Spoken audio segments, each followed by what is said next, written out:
సాధారణంగా సీఎం సభ అంటే జనసంద్రం జైకొట్టే కార్యకర్తలు కిక్కిరిసిపోయే ప్రాంగణం కనిపిస్తాయి. కానీ నల్గొండలో మాత్రం సీన్ కాస్త రివర్స్ అయింది. కుర్చీలు ఎక్కువ జనమే తక్కువ అనే విధంగా సభ సాగింది. 20,000 మందిని ఆశించిన నేతలకు 2,000 మంది కూడా కనిపించకపోవడంతో రాజకీయ గణితం మొత్తం తారుమారైంది. ఇక సభలో పోలీసుల సంఖ్య చూసి కొందరు ఇది ప్రజాసభ పోలీస్ పరేడా అని జోకులు పేల్చుకున్నారు. నల్గొండలో ముఖ్యమంత్రి సభకు భారీ ఏర్పాట్లు జరిగాయి. కుర్చీలు కూడా ఎంతో ఆశతో వరుసగా నిలబడ్డాయి. ఈ రోజు మన మీద కూర్చోవటానికి వేలాది మంది వస్తారు అనుకున్నాయి. కానీ చివరకు వాటిలో చాలా వరకు నిరాశతో ఖాళీగానే మిగిలిపోయాయి.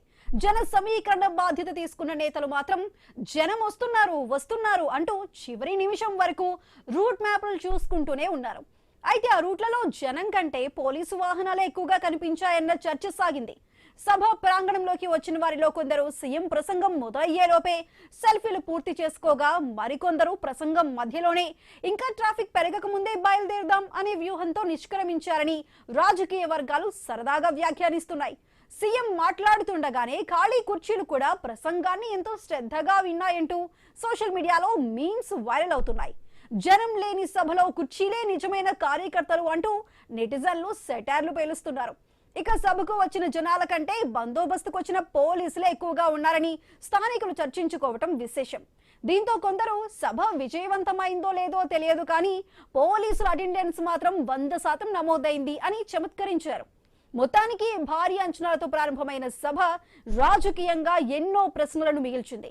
జన సమీకరణలో లోపమా, స్థానిక నాయకుల సమన్వయ లోపమా, లేక ప్రజల మూడ్ మారుతోందా అన్నది ఇప్పుడు కాంగ్రెస్ శ్రేణుల్లో చర్చనీయాంశంగా మారింది.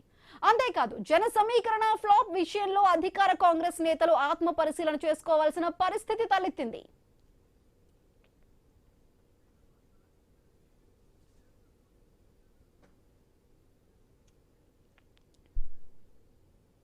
సాధారణంగా సీఎం సభ అంటే జనసంద్రం జాయ్కొట్టే కార్యకర్తలు కిక్కిరిసిపోయే ప్రాంగణం కనిపిస్తాయి. కానీ నల్గొండలో మాత్రం సీన్ కాస్త రివర్స్ అయింది. సో కుర్చీలు ఎక్కువ జనమే తక్కువ అనే విధంగా సభ మొత్తం సాగినట్లుగా తెలుస్తుంది. అయితే దీనికి సంబంధించి పూర్తి డీటెయిల్స్ మా తెలంగాణ బ్యూరో చీఫ్ కిరణ్ అందిస్తారు.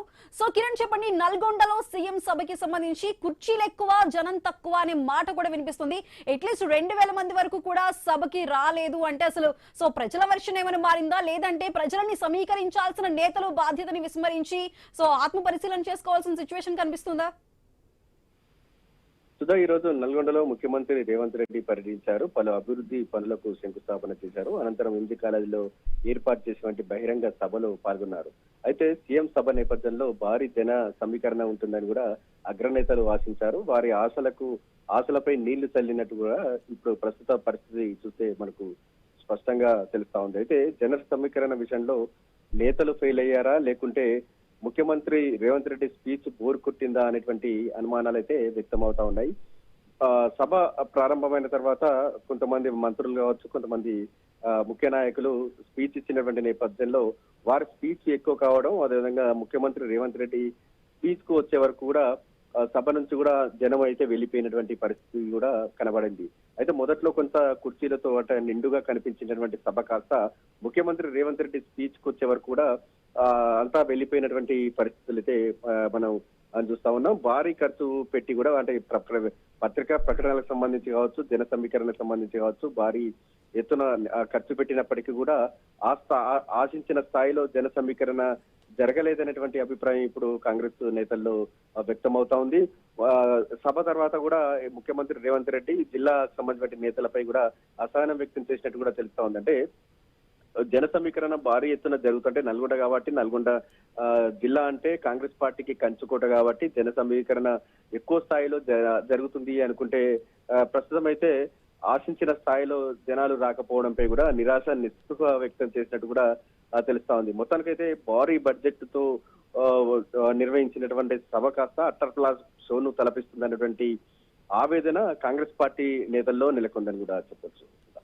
Right Kiran, thank you.